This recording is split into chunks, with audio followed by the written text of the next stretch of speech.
But we're here because we have a covenant with Reverend PaulWebster, and he we're so fortunate to have him. It's been 2 years, and that sometimes seems like yesterday and sometimes seems like really long ago. So we're really excited to have him here and share with us his ministry in Africa. And with that, Reverend PaulWebster. Thank you.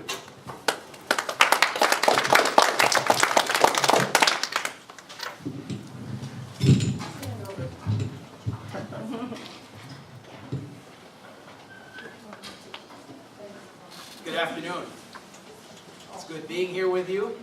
Are you hearing me okay? Is that better? Yeah. I do have to hold it, okay, I wasn't sure. It has been 3 years. It's hard to believe, isn't it? It just seems like yesterday I was here with you before. A lot has happened over the last 3 years, and a lot of good things in our site. And I have a lot of good news to report. I was wondering when I put together my slides what my theme would be. And I realized, can that go down a little further? No. Why is that off the screen? What's that? It's the way the computer wants Yeah, to be. it's the way the computer wants to be. Okay, all right. Yeah, because when I started... No, it's the screen resolution. Oh, Yeah. Something to do with that. Yeah, the last 10, I realized that we've been there 10 years already. And once again, time seems to fly. But in that time, we've actually achieved a lot of things. I want to start by reading from Ecclesiastes. This is Ecclesiastes 11, 1 through 6. You want some light? Yeah, I might need to. That'd be really helpful, all right. I think I can read it. Okay, that's good. Okay, good. Cast your bread upon the waters, for after many days you will find it again. Give portions to 7, yes to 8, for you do not know what disaster may come upon the land. If clouds are full of water, they pour rain upon the earth. Whether a tree falls to the south or to the north, in the place where it falls, there it will lie. Whoever watches the wind will not plant. Whoever looks at the clouds will not reap. You do not know the path of the wind, or how the body is formed in a mother's womb, so you cannot understand the work of God, the maker of all things.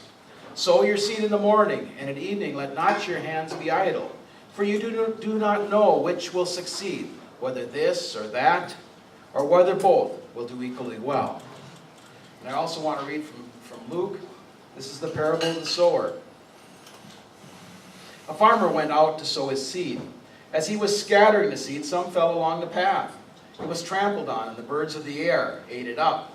Some fell on rock, and when it came up, the plants withered because they had no moisture. Other seed fell among thorns, which grew up with it and choked the plants. Still other seed fell on good soil. It came up and yielded a crop 100 times more than was sown. May the Lord add his blessing onto the reading of this scripture. I thought these were very appropriate scriptures to read. This was a book that was written by and for agricultural people. And it's sad that as we become more urban, we sometimes lose the meaning of some of these sayings. But there's a huge wisdom here, and it's still applicable today. The message, of course, that in the first sentence is very important. Cast your bread upon the waters, for after many days you will find it again. I think in our site we're reaching that point where we're beginning to see the bread that we've cast upon the waters beginning to return in many benefits to the local people there. When I had to think back and realize when I went there, I was sent to a place that had the highest infant mortality in Zambia, had the lowest life expectancy of all Zambians. The average Lunda could expect to live only about 32 years. And so it was a bleak situation. Most of the children, when I first went there, the children between the ages of 2 and 6 had reddish hair. And that's very strange for black people who should have very dark, shiny black hair. But when you see that red hair, it's a sign that these children are suffering protein deficiency, a disease called kwashiorkor. And it greatly added to the infant mortality rate. The children were okay while they were breastfeeding, but between the ages of 2, when they had to go onto an adult diet with no milk and no eggs in their diet, no other easily digestible proteins, they began to lose weight, they began to come down with more illnesses, and often those illnesses would kill them. So yes, when you cast your bread upon the waters, it does return to you. This church has been with me for many years, from almost the start, I think, and you have not wasted your time or your money or your prayers in helping those people that we work with in Zambia. Today I don't see that red hair so much, and people are eating well. When I started there, that chieftaincy had the lowest corn production of all of the chieftaincies in the area. Now it's number one in corn production. In fact, we have a cooperative that's just been awarded, the Ministry of Agriculture has awarded them money to build a maize warehouse. Well, they wouldn't be awarding a warehouse to a tribe or a people that wasn't producing. It's because they're now producing that they're getting these benefits from government. As I told Jay earlier, they've actually graded the road for the first time in 10 years. And it's because there's more production there, there's more interest. A dam is going up on the river just below us. It was an engineer that I had invited in to do some measurements because we were planning to build a private water generation project there, and but then we just decided to look at the bigger picture, and he went down the river a ways, and we found a good spot.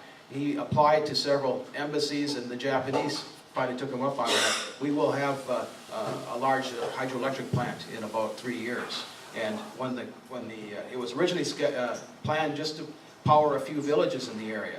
But now the government's gotten excited, and they're bringing in a power line to connect it to the national grid, and then we'll have power regardless of whether that plant runs or doesn't run.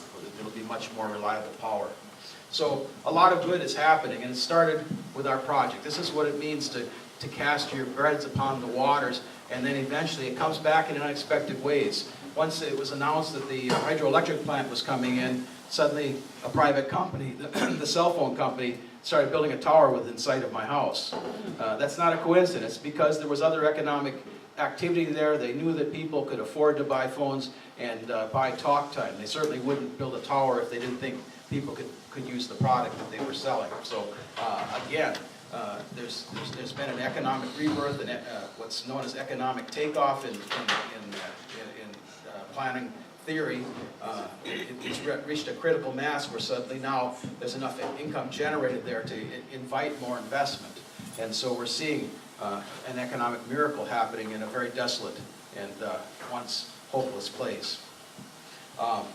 There's also a sentence that says here, whoever watches the wind will not plant. Whoever looks at the clouds will not reap. I was very concerned. I was actually kind of scared when I left the country last time. We were entering into a very deep recession. In fact, the worst recession since the Great Depression. And I knew churches were struggling with their budgets here in the U.S. And I really thought that maybe churches would start pulling back on investing in our project and helping us to continue the work we're doing. And I was very pleased to note that the donations to our project did not go down. In fact, I think in some instances increased.